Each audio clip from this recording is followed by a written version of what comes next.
Are you 20 something? 20 and some change? 20 fine? You living life, right? Treat yourself. YOLO. Wait a minute. Here are some purchases that I made in my 20s that I could have definitely done without, and it probably stopped me from making more money, but whatever, right?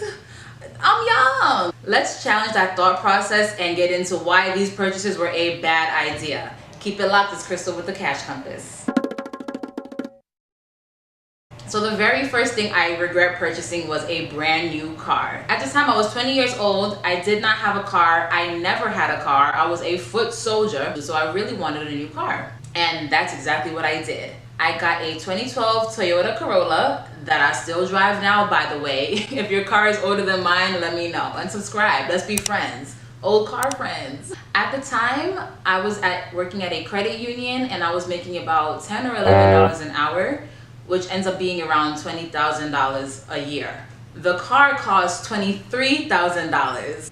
My whole check for the whole year, okay? It was definitely not a good idea. My payments, even though I had a 0.9 interest rate, my payments were $360 a month, which is a lot of money. But listen, I was able to flex on Instagram, got me a 2012 car, brand new. So while it was great, and honestly, because I bought a new car, I did not have to spend so much money in maintenance. But the problem is I really missed out on a good opportunity to take that money and invest it somewhere else where I'd be making more money. So for example, let's say I bought a used car. And when I say used car, I don't mean a piece of junk. I just mean something that's not brand new, and when you drive off the lot, you've already lost $5,000. You're already upside down on the loan, and you couldn't go back and give that car in and pay off your loan because it's not even worth that amount anymore. Does that even make sense? I just put a half a mile on the car. How is it already worth $5,000 less? I was very young. It was my very first car, so I didn't need to go into tens of thousands of dollars of debt just to get around. Let's say I was able to slash my payments in half and I put 180 towards getting a car, making a payment on, and then I spent the other 180 investing in something else. I would have still had a car, I would have still been able to get around, but then I also would have had something that I was investing in that I probably could have made much more than 0.9%, right? Because remember, my interest rate was 0.9. So I could have taken that money and definitely made more than that, even just keeping it in a savings account. These days we have savings accounts at about 2%. I was a part of a credit union and they were having 10% interest on their savings account up to a certain amount. So I could have taken advantage of that. And you know, at the end of that 5 years, I could have had a car that was paid off and some money to sit on. But I didn't.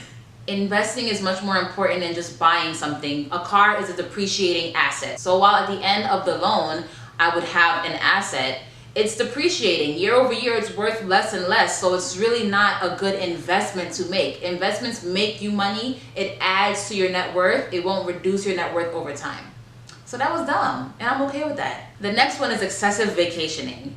I was going on vacation so much, people thought I didn't have a job. People thought I had a sugar daddy. I wish I had a sugar daddy. No, I don't. I'm just kidding. I had a great time. It was fun, sure. But I could have been taking that money and investing it once again, or just saving it. So would it have really been a big deal if I had maybe not 5 vacations, but maybe 3 instead? No, I would have still had a good time. I would have still enjoyed the vacations eventually, but I didn't understand at the time the concept of delayed gratification. Save the money, invest the money, and then that way you can go on the trip, you'll still have money, your money will be making money for you, and then that's really how you live your best life. Again, I was working at a credit union throughout my whole college life, so I wasn't making more than $11. There's no reason why I should be in Jamaica, Trinidad, Belize, all these countries on an $11 salary. Stop it. Excessive self-care is the next one, okay? My nails had to get done, and they had to be done every 2 weeks like clockwork. I would say I would spend at least $50 to $70 every time I went to the nail salon.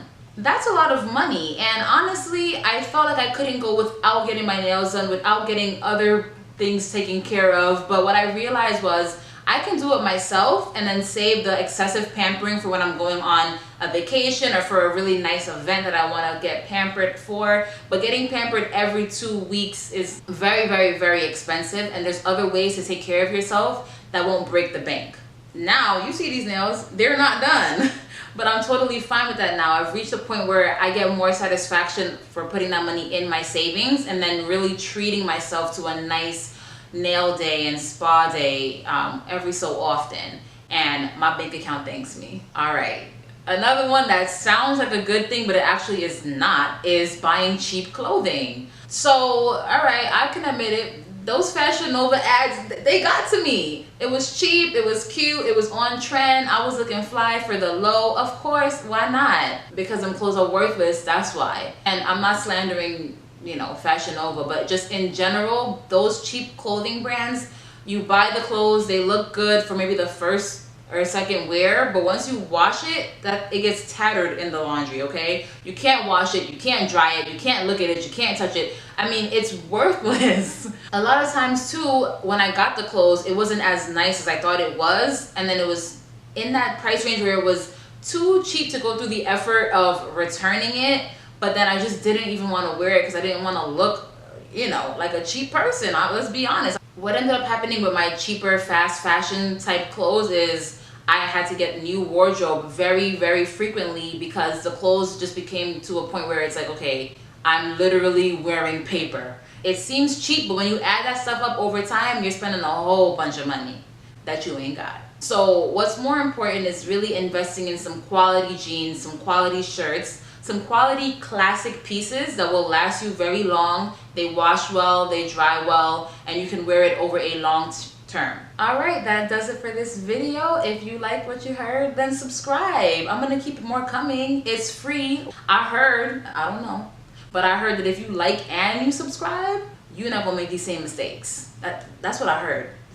Prove me right or wrong. That's all for now. As always, keep your money up.